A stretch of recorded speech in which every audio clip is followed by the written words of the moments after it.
Hello, thank you for joining me today. Today we are walking through phase 1 of learning the Christmas classic, We Wish You a Merry Christmas. This video is sort of an experiment. We're going to be learning this song together over the next few weeks, and we're walking through it systematically step by step. I like to approach learning pieces kind of in phases. First, we have to get the notes under our belt and really iron out the fingerings, make sure that the rhythms are clear. And then we start to get to have a lot of fun with musical ideas and pedaling and creating your own variations perhaps, and working through things like that. So today we're starting with hands separately. The right hand will be more or less the same through every video that we do. The left hand we're going to be seeing a lot of different variations because that's actually where a lot of improvisatory things can come in when you're working on a piece on your own. The melody, especially when it's a really famous song, needs to stay more or less true to the original, but then the left hand we can start to do a lot of really fun things and give the poor left hand something interesting to do for a change. So if you're interested in learning along with me, do be sure to grab the download that's linked below. I've prepared the sheet music for you so that you can play along, and there are just a couple of things that we need to take a look at before we dive right in. So the first thing is this song, we are learning it in G major, which means that we have an F sharp. So I would really encourage you to be practicing your G major scale as we're learning this song, so that you're always thinking about that F sharp, it's really present, and you're not forgetting it when you're practicing. And the other thing I want you to keep in mind is that this song is in 3/4 time. 3/4 time is not super tricky, but it's also not the easiest time signature to work with, just because every now and then we start to round off the rhythm and it falls kind of back into a 4/4 type of pattern. So just do your due diligence when you're practicing, make sure you're counting, make sure that you're really attentive to the rhythm, and then you're going to be absolutely fine. So without further ado, let's dive right in. So to get started with the right hand, I'm going to walk you through the opening phrase. We're starting with the right hand thumb on D, the D right next to middle C. And from there, we jump up to G with the third finger.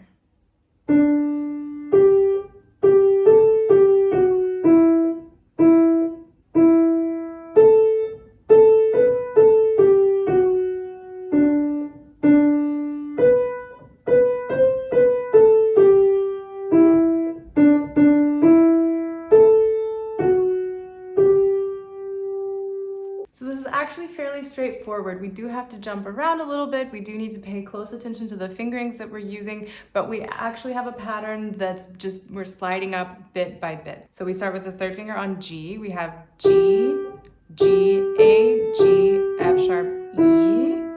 And then we have kind of some filler in between, and then that slides over to A for our starting note, but the pattern, the contour of this melody is exactly the same. So we have 4 on A, B, A, G, F sharp, and then it slides up again. We're gonna leave out that filler for just a second. Then we have the fourth finger on B, B, C, B, A, G. I'll show you that one more time back to back.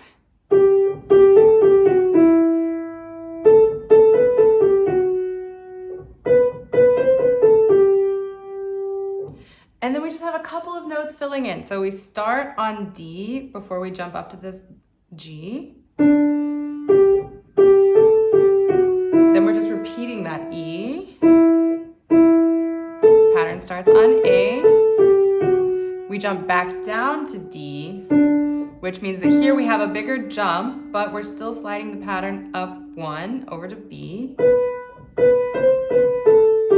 And then here we skip over to E, D, D, E, A, F sharp, G. So just the end is new, really, and these notes that are filling in between this main pattern. So regarding fingering, there are just a couple of things to keep an eye on. We're starting with our thumb on G, and we do have a little bit of a gap between our fingers to get over to this G with the third finger.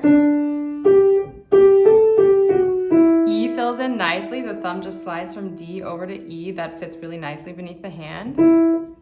Fourth finger is already on A. Thumb has to slide back to D, but again, not much of a stretch. And then because we're all the way over here and we need to get to this B, we do have a little bit of a stretch, but it's also not too far. Thumb again has to spread out just a little bit to make it over to the E. And then maybe the trickiest thing for the right hand, and it's really not that tricky, is that the thumb has to let go of this E and hop over to D, 2 on E, 5 on A, 3 on F sharp, 4 on G. Pretty straightforward. I'll walk you through that one more time, this time staying really, really steady and counting to keep track of our rhythm. So we're starting on our third beat.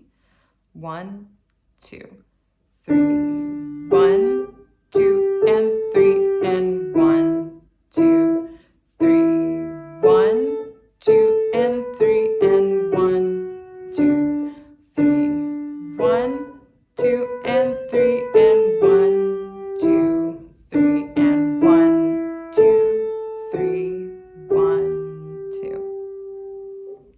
If this is the first time that you need to be dealing with eighth notes, you don't have to worry about counting it metrically like I just did, which just means counting the measure over and over and keeping track of the eighth notes. You're probably playing this because you're really familiar with the song and you're really familiar with the rhythms anyway. So if it helps you to just think of the lyrics, then approach it from that way instead. So then it's, we wish you a Merry Christmas. We wish you a Merry Christmas. We wish you a Merry Christmas and a Happy New Year. That will also get you there. The nice thing about this song is that it starts with the chorus and then we go to the verse and then the chorus repeats at the end. So you actually have 2/3 of the song already, and the verses are also much simpler rhythmically. It doesn't jump around as much in terms of rhythm. It does slide around a little bit more on the keys, but let's walk through that now. So we're again starting on D right above middle C and jumping over to G. Except this time we're going to the 4th finger. So it fits really nicely under the hand for the first half of this melody. So we have D, G,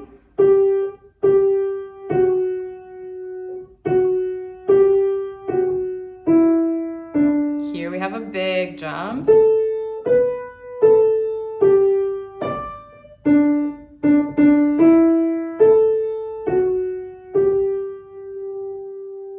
So let's walk through that bit by bit also. Like I said, the first half, you don't even have to leave this 5-finger pattern. We start with the thumb on D, 4th finger on G, and we stick to this position. 4, 3 on F sharp. And then here it does start to jump around a lot. So you can slide over if you're more comfortable with that. Better even is just to pick up your hand and hop over to that A with the 2nd finger. B, A, G, D with the 5th finger fits really nicely. Then again, we have a big jump. We slide back over to D with our thumb. You can either stretch or again, jumping is even better.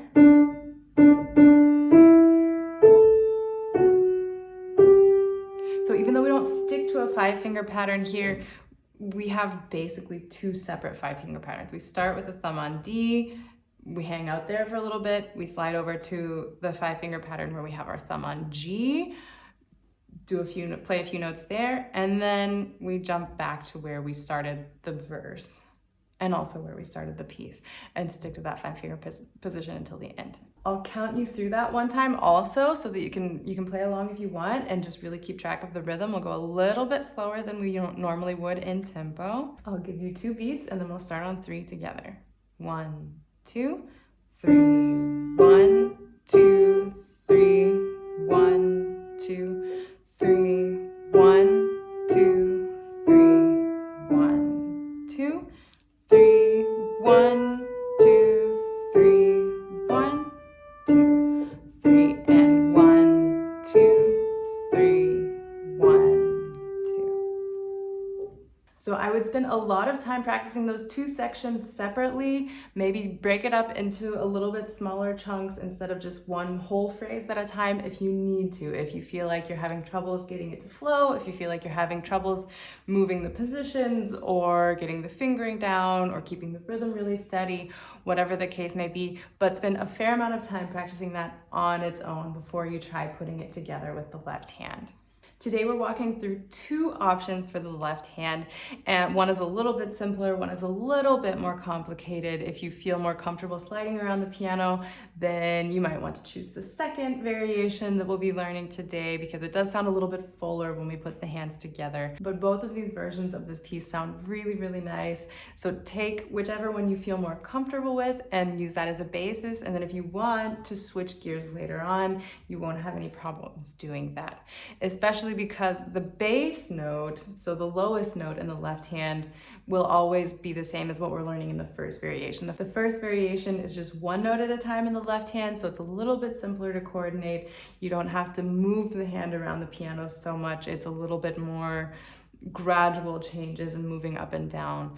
But if you choose to start with the first variation, it'll be a pretty smooth transition into the second one, because really we're just adding an extra note throughout. Just like we did for the right hand, we're going to take this phrase by phrase. We'll do the chorus to begin with, and then we'll move to the verse, and then you'll be able to put all of that together on your own. So then to get started, we're going to start with the fifth finger on G, and we're not at the G right below middle C, we're one octave below that, and we're starting with 5 on G, and then we're sliding over to the third finger on the C right above that. And the other nice thing about this is it's almost always dotted half notes, so we're holding for 3 beats almost throughout the entire piece. We won't focus too much today on counting 1, 2, 3, 1, 2, 3, 1, 2, 3, because I know that can be a bit tiresome, especially when you're just watching a tutorial. But that's mostly what we have going on here. So we have G, C, 2 on C sharp, 1 on D, then 2 is going to come over to D sharp, thumb comes over to E, then here we have a little bit more going on rhythmically and in terms of notes, E, 2, D, and then we're going to hop back over with the thumb on D, and the fifth finger is going to play G again.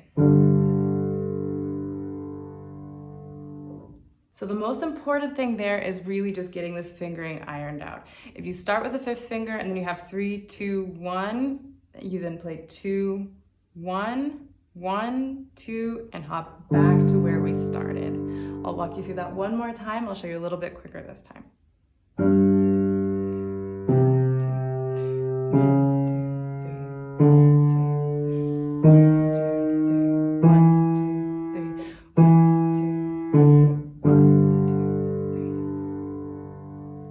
So the good news is, even though the right hand has to slide around a little bit for the verse, our left hand is actually going to stick to a very simple 5-finger position. So we're starting with the fifth finger on the same G we have at the very beginning of the song, and we don't need to leave this comfortable 5-finger position. So we're starting on G, D, A, D, G, D, C, D, and then G and D together. I would encourage you to count while you're playing this left-hand pattern. I know it's fairly simple, I know it's straightforward, but we want to keep building good habits. We want to keep supporting our rhythm skills and improving those, and counting anytime we're learning something new is a really good way to do that. Then variation 2 in the left hand is going to look very similar. I already told you the bottom notes, except for maybe one little spot, will be exactly the same the whole time. So we're going to be playing mostly fifths, so it fits really nicely under the hand. We're starting with the same bottom note that we've used for the left hand until now. And let's walk through this section a little bit slower than we did with pattern 1, just so that I have time to explain a few more things to you. So we're starting with a fifth, G and D together, and then we slide all of that over to the C that we had before, but now we're just going to slide the whole hand over there. And then for C sharp, we're going to play an A at the same time, C sharp and A. And then the thumb stays on A, and the fifth finger is going to slide up to D. And we have a very similar movement here. We're sliding the fifth finger up to D sharp, and the thumb is sliding over to B. Same sort of thing, the fifth finger slides over to E, the thumb stays where it is. And now the thumb slides over, the fifth finger stays on E. Left hand, the fifth finger goes over to D. And then we hop back down to where we started. So I'll show you that in tempo now. And the nice thing is the fingering is 1-5 the whole time. There's nothing to keep track of in terms of fingering. You just have to make sure that you're coordinating this kind of inchworm sort of motion exactly how we want it. So I will count for you this time. 1, ready, go. 1, 2, slide to C, 2, 3, C sharp A, 2, 3, D and A, D sharp B, 3, E and B, 3, thumb slide to C, 2, 3, 1, 2, 3. Very straightforward, very easy to keep track of. And now for the verse, it's also the same sort of thing. We're playing mostly fifths. We're keeping the 5th finger on the notes that we had for variation 1. The only thing that's different is measure, the next to last measure, we're going to play what we had in measure 8 instead of keeping the 5th finger on C like we have in variation 1. So I'll walk you through this. So we start on G and D, 2, 3, and then we slide over to the 5th finger on D, thumb on A, 2, 3, down to 5 on A, 1 on E, and then we go back to our D, back to G, back to D, and then here we're going to go to E and C together. 5th finger slides over to D, and we finish on G and D like we started. Then of course, the next step is putting everything hands together. We're going to save coordinating that until next time, but I will go ahead and show you how it sounds in case you want to get a head start. I'll show you variation 1 and then just go into a repeat of the whole song with variation 2.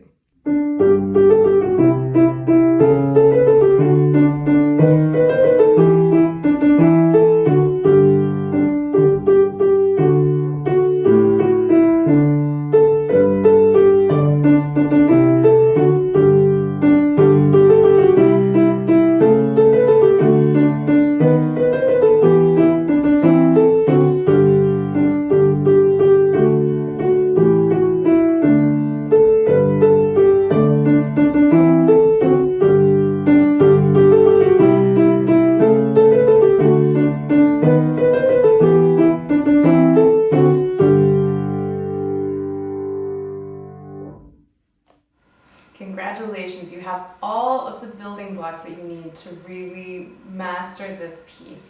We will be coming back to this, like I said, over the next few weeks, working on refining some musical ideas, working on finding the way to kind of make this song your own personal version.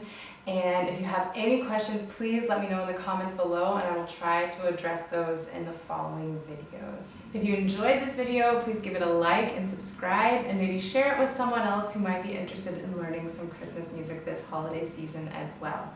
Until next time, happy practicing.